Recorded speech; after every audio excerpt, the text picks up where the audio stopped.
Hello guys, नमस्कार। मैं भावेश गजपाल आपका स्वागत करता हूं अपने यूट्यूब चैनल लक्ष्य विद भावेश गजपाल में। यदि आप मेरे चैनल पर नए हैं तो चैनल को सब्सक्राइब जरूर कीजिए, रेड बटन को दबाकर, साथ ही उसके बाजू में जो बेल आइकन है उसको प्रेस कीजिए ताकि मैं जैसे ही वीडियो डालूं आपको नोटिफिकेशन प्राप्त होते रहें। और जैसे ही आपको वीडियो पसंद आता है तो वीडियो पूरा देखने के बाद वीडियो को लाइक ज़रूर कीजिए और वीडियो को शेयर कीजिए। इसके अलावा आप मेरे टेलीग्राम चैनल में भी जुड़ सकते हैं। टेलीग्राम चैनल में जुड़ने के लिए लक्ष्य विद भावेश गजपाल से जुड़ सकते हैं और बाकी के वीडियोस प्राप्त करने के लिए प्लेलिस्ट में जाकर और साथ ही डिस्क्रिप्शन बॉक्स में जाकर प्राप्त कर सकते हैं। चलिए, आज हम पढ़ने वाले हैं पार्ट 18 होम रूल लीग और छत्तीसगढ़ के बारे में।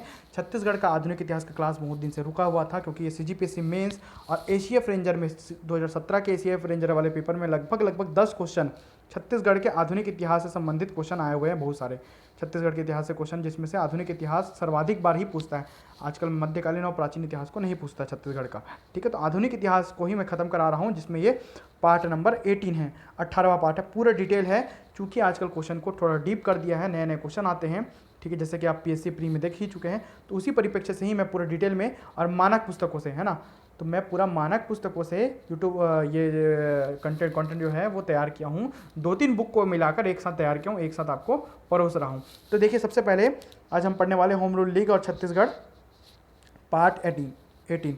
सभी ऑथेंटिक सोर्स से बने हुए कंटेंट है। ठीक है, चलिए देखते हैं 1913 में क्या होता है। थोड़ा सा भारतीय इतिहास से जोड़ते हुए मैं छत्तीसगढ़ पढ़ाता हूँ। व्हाइट बोर्ड में पढ़ाने पर कंटेंट कम ही पढ़ा पाता हूँ, है ना, 10 मिनट का वीडियो बन पाता है। इसमें थोड़ा सा 15 मिनट तक मैं खींचूंगा। ठीक है, और वीडियो ज़्यादा लंबा बनेगा आपको क्योंकि ज़्यादा कंटेंट मिल जाएंगे। ठीक है, और जल्दी भी कोर्स कंप्लीट हो जाएगा, 1 महीने में हो भी जाएगा। 1913 में एनी बेसेंट आयरलैंड के होम रूल लीग से प्रभावित हुई और होम रूल लीग का जो है संदेश लेकर, अर्थात होम रूल लीग का आइडिया लेकर भारत आती है 1913 में।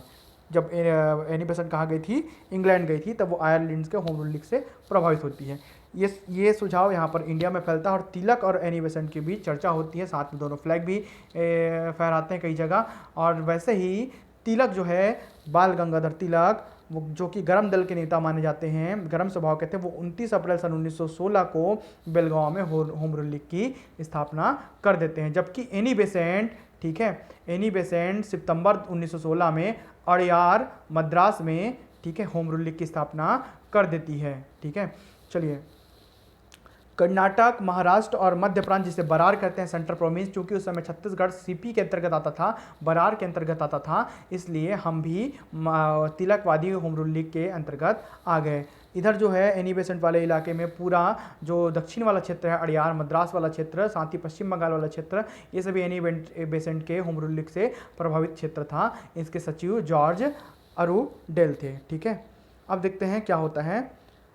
होम रूल लीग की स्थापना के पीछे कैसा रणनीति रहता है। इसके पहले कुछ वीडियो में पढ़ा चुका हूँ। तिलक केसरी और मराठा नामक पत्रिका का प्रकाशन करते हैं, जिसमें वो अंग्रेजों की नीतियों का आलोचना करते हैं और उनकी आलोचना के कारण ही उनको 6 वर्ष की कारावास की सज़ा हो जाती है। कुछ समय के कारावास के बाद वो 16 जून 1914 को जेल से रिहा कर दिए जाते हैं, अर्थात जेल से रिहा हो जाते हैं। कौन? बाल गंगाधर तिलक। ठीक है, इसी समय 3 लोगों को जेल होती है, लाल, बाल और पाल। आपको पता ही होगा, बचपन से पढ़ते आ रहे हैं। लाला लाजपत राय, बाल गंगाधर तिलक और विपिन चंद्र पाल, इन तीनों को जेल होती है, जिसमें से तिलक छूट जाते हैं, जेल से छूट जाते हैं। और सूरत की फूट का लाभ उठाकर इनको जेल भेजा गया था।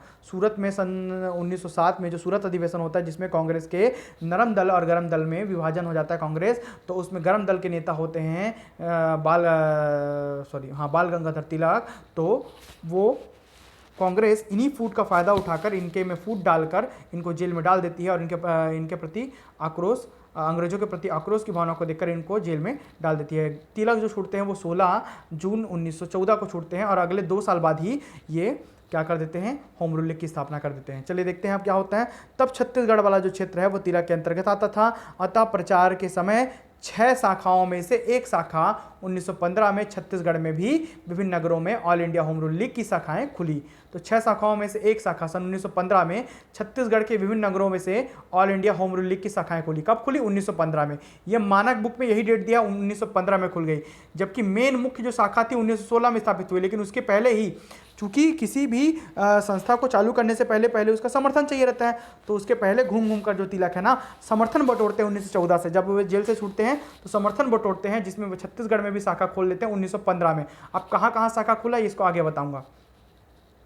तो all India home rule league की शाखाएं खुलती है। देखिए 1915 में बिलासपुर व दुर्ग में शाखाएं खुली। इस बहुत ही चांस है कि इस सही समय रायपुर में भी शाखाएं खुली होगी। ठीक है, तो बिलासपुर और दुर्ग में शाखाएं खुली, ये स्पष्ट रूप से आपके मानक बुक में लिखा हुआ है। कब खुली? 1915 में, मेन होम रूल लीग स्थापित होने के पहले ही। और 29 अप्रैल 1916 के बेलगांव अधिवेशन में तिलक ने होम रूल लीग की स्थापना कर दी।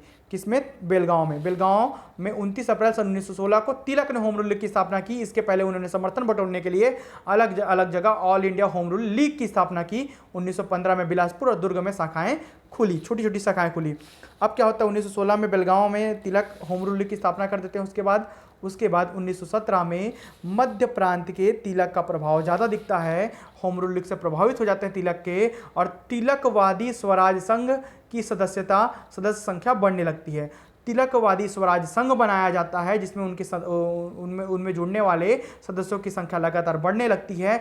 छत्तीसगढ़ में कुल 99 सदस्य तिलकवादी स्वराज संघ में भाग लेते हैं, जो होम रूल लीग का क्या करेंगे? समर्थन करेंगे। 99 सदस्य एकदम इंपॉर्टेंट है, मेंस के पेपर में इसके बारे में लिखने दिया था, जिसमें से रायपुर के 18 सदस्य, दुर्ग के 11 सदस्य, बिलासपुर के 70 प्रतिनिधि शामिल होते हैं। तिलक से प्रभावित होकर पंडित रविशंकर शुक्ल रायपुर की शाखा के एक प्रमुख संगठनकर्ता बन गए। कब? 1917 में। तो 1917 में, ठीक है, तिलक से प्रभावित होकर इन सदस्यों में पंडित रविशंकर शुक्ल भी शामिल होते हैं और रायपुर की एक शाखा के, रायपुर में भी शाखा जो खोली जाती है उसके प्रमुख संगठनकर्ता बन जाते हैं। इनके सहयोगी होते हैं जो वो प्यारेलाल मिश्र होते हैं, वामाराव लाखे होते हैं, माधवराव सप्रे होते हैं, पंडित विष्णु दत्त होते हैं। विष्णु दत्त शुक्ल जी इनके प्रमुख समर्थक होते हैं। जब होम रूल लीग चल रहा था ना, तो अंचल में जागृति लाने का प्रयास अलग से मूलचंद बागड़ी ने किया, लक्ष्मण राव ने किया, माधवराव सप्रे ने किया। मूलचंद बागड़ी, लक्ष्मण राव और माधवराव सप्रे अंचल के जागृति लाने का प्रयास करते हैं होम रूल लीग के लिए। 1917 में ही पूरा जमा दिया हूँ भाई एक साथ, डेट बाय डेट आगे बढ़ रहे हैं। तो 1917 में ही तिलक जब कलकत्ता से नागपुर जा रहे होते हैं, तो बिलासपुर, कलकत्ता से जब वो नागपुर की ओर जाते हैं तो वो गुजरेंगे किस स्टेशन से गुजरेंगे? बिलासपुर, रायपुर और दुर्ग स्टेशन से गुजरते हैं और वहाँ लोगों ने उनका भव्य स्वागत किया। ठीक है, बिलासपुर के ई राघवेंद्र राव, गजाधर साव, मुन्नी लाल स्वामी, गोविंद प्रसाद तिवारी और अंबिका प्रसाद वर्मा प्रमुख व्यक्तित्व होते हैं जो तिलक के होम रूल लीग से प्रभावित होते हैं। कौन कौन? ई राघवेंद्र राव। बिलासपुर का संबंध किससे? होम रूल लीग से। अलग अलग लीग में अलग अलग आंदोलन के समय सभी के नाम आपको याद करने पड़ेंगे। तो ई राघवेंद्र राव, गजाधर साव, मुन्नी लाल स्वामी, गोविंद प्रसाद तिवारी और अंबिका प्रसाद वर्मा ये प्रमुख व्यक्ति जो बिलासपुर से संबंधित थे। राजनांदगांव के प्रमुख व्यक्ति, राजनांदगांव के जो घराने से संबंधित थे वो ठाकुर प्यारेलाल सिंह होते हैं। दुर्ग से प्रमुख व्यक्ति घनश्याम सिंह गुप्त होते हैं जब दुर्ग में 1915 में शाखा स्थापित की जाती है होम रूल लीग की। ठीक है, 1918 में अब क्या होता है? 1918 में रायपुर में ही होम रूल लीग की शाखा का एक सम्मेलन होता है। ठीक है, कई बुक में ऐसा छाप दिया जाता है, मैं देखा हूँ कई बुक में, जो कि मानक बुक नहीं है भाई, जो कि ऐसे ही बुक है, उसमें होम रूल लीग की स्थापना रायपुर में 1918 में हुई ऐसा छाप दिए हैं, जबकि ऐसा कहीं नहीं लिखा है। मैंने जितने भी 3 मानक बुक मैंने पढ़े हुए हैं, तो तीनों मानक बुक में ऐसा कहीं भाई स्पष्ट नहीं लिखा है कि रायपुर में इस सन में होम रूल लीग की शाखा स्थापित की गई। ठीक है, मैं चैलेंज करता हूँ, आप दिखा दीजिए। तो 1918 में जो है ना, रायपुर में होम रूल लीग की शाखा का सम्मेलन हुआ, ये लिखा गया है। ठीक है, ना कि स्थापना हुई ये लिखा है। स्थापना लगभग 1915 के आसपास ही हुई होगी, क्योंकि उसी समय बिलासपुर और दुर्ग में ही स्थापना हुई शाखा की, ये स्पष्ट रूप से बुक में लिखा है, मानक बुक में। ठीक है, चीज़ों को समझे। 1918 में रायपुर की होम रूल लीग की शाखा का सम्मेलन हुआ, जिसके प्रमुख प्रतिनिधित्व राय बहादुर ठक्कर ने किया। तो इस शाखा के जो प्रमुख प्रतिनिधि थे या प्रतिनिधित्व करता थे वो राय बहादुर ठक्कर हुआ करते थे। ठीक है, चलिए आगे बढ़ते हैं। अब होम रूल लीग जब एक साथ चल रहा है ना, तो उसके समानांतर जो 1915 में ही कौन कौन सी घटनाएं बाकी पूरे प्रदेश में चलती हैं, वो समानांतर घटनाओं को मैं भी जोड़ दिया हूँ, क्योंकि एक ही सन का है, सन बाई सन पढ़ाया हूँ। इसके पहले भूमकाल विद्रोह पढ़ाया 1910 का, तो सन बाई सन मैं पढ़ाते जा रहा हूँ। ठीक है, तो लाइन से मेरा पूरा 16-17 का 17 वीडियो देखे, प्लेलिस्ट में है। 1915 में 20 जून 1915 रायपुर के टाउन हॉल में 300 मालगुजारों का सम्मेलन हुआ, इसको अलग से दिया था। इसी समय 300 मालगुजारों का सम्मेलन होता है 20 जून 1915 में रायपुर के टाउन हॉल में, जिसमें पंडित रविशंकर शुक्ल, रामदयाल तिवारी, नथुजी जगताप और लक्ष्मण उदगिरकर शामिल थे, है ना। आगे देखते हैं। 1915 में ही किसानों का एक सम्मेलन होता है राजिम में। कहाँ होता है? राजिम में। जिसके प्रमुख पंडित सुंदरलाल शर्मा होते हैं। एक संगठनकर्ता के रूप में व राजिम में किसानों के सम्मेलन में पंडित सुंदरलाल शर्मा प्रमुख व्यक्तित्व होते हैं, संगठनकर्ता होते हैं, जबकि इस जो किसानों का सम्मेलन था उसका संचालन जो है ना वो विष्णु दत्त शुक्ल द्वारा किया जाता है। संगठनकर्ता पंडित सुंदरलाल शर्मा होते हैं किसानों के सम्मेलन का 1915 में राजिम में, और संचालन जो करता होते हैं वो विष्णु दत्त शुक्ल होते हैं। अब देखते हैं 1916, इसी के पैरेलल जो चलते रहते हैं वो है 1916 में प्रांतीय सभा की स्थापना होती है, जिसमें पंडित रविशंकर शुक्ल, वामनराव लाखे, रायपुर से ठाकुर मोहन सिंह, कुंज बिहारी अग्निहोत्री सम्मिलित होते हैं। ये सभी प्रांतीय सभा की स्थापना में सम्मिलित होते हैं, ठीक है, 1916 में। अब देखते हैं एनी बेसेंट के लिए क्या कार्य चला था। ये तो तिलकवादी पढ़ा दिया, होम रूल लीग। अब एनी बेसेंट के लिए क्या कार्रवाई चल रही थी इसी के पैरेलल। तो 5 नवंबर 1916 में मध्य प्रांत में राजनीतिक परिषद की बैठक होती है। अलग अलग परिषद बनाए जाते हैं, राजनीतिक परिषद की बैठक होती है कब? 5 नवंबर सन 1916 में। तो एनी बेसेंट को इस सम्मेलन में आना था, परंतु वह नज़रबंद कर दी जाती है, किसके? अंग्रेजों के कहने पर उन्हें नज़रबंद कर दिया जाता है, उन्हें अलग से रख दिया जाता है, तो वो सम्मेलन में भाग नहीं ले पाती, ठीक है, क्योंकि वो होम रूल लीग के लिए व्यक्तित्व जुटाने के लिए आते रहती है नवंबर में, क्योंकि वो उन्होंने होम रूल लीग की स्थापना कर दी थी, ठीक है। तो होम रूल की स्थापना करने के कारण अड़ियार में इनको नज़रबंद कर दिया जाता है अंग्रेजों के द्वारा, और 26 अगस्त को 1917 को, अगले साल 26 अगस्त 1917 को रायपुर में फिर से राजनीतिक सम्मेलन होता है। क्या होता है? राजनीतिक सम्मेलन का आयोजन किया जाता है। पंडित शुक्ल, रामदयाल तिवारी, माधवराव सप्रे, नारायण राव उदगीरकर, नथुजी जगताप और लक्ष्मण उदगीरकर ने होम रूल लीग को गांव-गांव में प्रचार करने के लिए आवश्यकता बताई। इस राजनीतिक सम्मेलन में इन्होंने, जिसमें प्रमुख व्यक्ति पंडित रविशंकर शुक्ल और माधवराव सप्रे थे, इन्होंने यह बताया कि भाई गांव-गांव तक हमको होम रूल लीग को पहुंचाना चाहिए, होम रूल लीग की शाखा स्थापित करेंगे और उसको पहुंचाएंगे। तो बिना मन से बेसेंट के, ठीक है, नज़रबंद करते हुए भी इस सम्मेलन का आयोजन किया गया था। साथ ही इसमें इसका विरोध किया गया कि साथ ही बेसेंट को नज़रबंदी का विरोध भी किया गया, ठीक है, ये भी इस सम्मेलन में शामिल था। अगले साल जो सम्मेलन हुआ उसमें एनी बेसेंट को जो नज़रबंद कर दिया गया था उसका भी, ठीक है, इसमें विरोध कर दिया गया। अब क्या होता है आगे? यही इस कार्य के लिए धन संग्रह का प्रस्ताव भी पारित किया गया कि गांव-गांव तक कैसे होम रूल लीग को पहुंचाया जाए, इसके लिए धन संग्रह करना पड़ेगा। तो धन संग्रह के लिए प्रस्ताव भी इस सम्मेलन में पारित किया जाता है। कब? 26 अगस्त 1917 को, ठीक है।